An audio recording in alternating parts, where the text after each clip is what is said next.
Are you in the market for privacy partitions? I'm gonna date this video right away and let you know that we're in the middle of a really major pandemic, COVID-19, and many of us are figuring out how we're going to best serve our patients.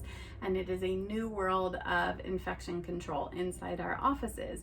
So many of you who have open clinical areas are thinking about how to divide those spaces up so that your patient flow isn't as severely handicapped while you're trying to keep your patients safe. So there's a lot to say about privacy partitions. Today is an overview of privacy partitions, and I'll be doing a series of these videos, so stay tuned to get into a deeper depth on each of these solutions to kind of see how they work and what might work best for you.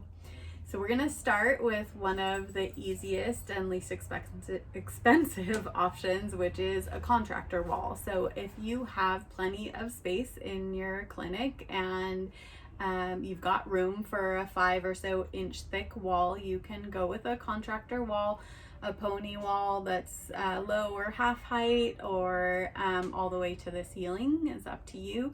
These walls can have openings in them for standard glass windows if you would like to keep an open and airy look while still providing privacy inside some of the spaces. It can also be covered in a wall covering, and there are thousands and thousands of wall covering options out there. Wall covering is nice and durable compared to paint, which is also an option, but it also comes in wonderful things like murals, and it tends to be fairly cost effective.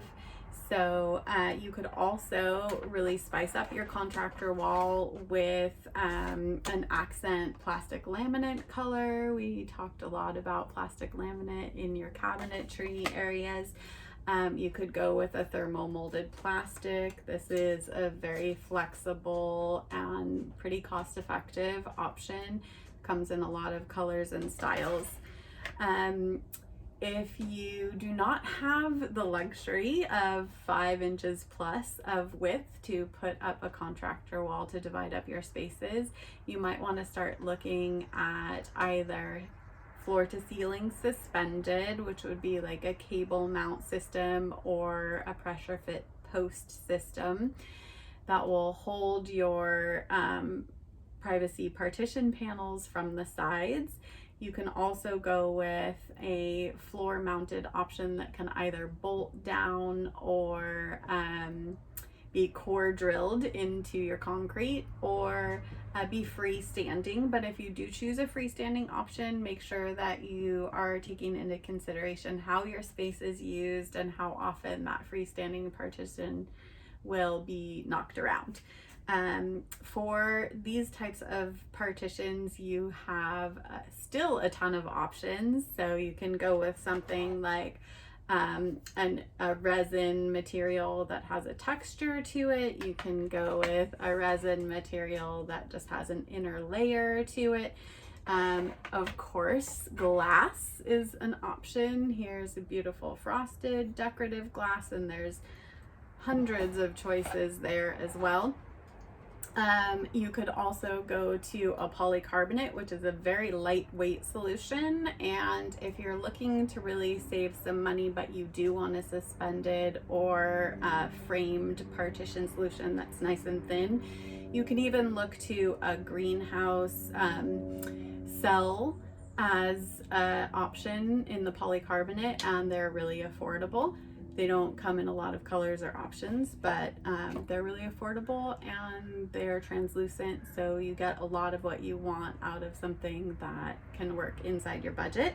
Another option is to go with a laminated panel, and you want to double check that you are clear whether it's textured on one side or both sides. This is a very durable solution, and you can see a really rich texture.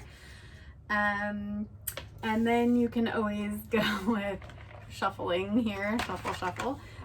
You can always go with an acoustic option as well, an acoustic felt. And so those are for framed and suspended solutions. And then if you want to get really creative, of course, you could do a living wall or a moss wall there, which will also give you some acoustic value. So tons of options in privacy partitions. Stay tuned for details on each type. And if you have any questions or you need to fast track your decision-making process, I'm always happy and available to you in the comments section or through private message.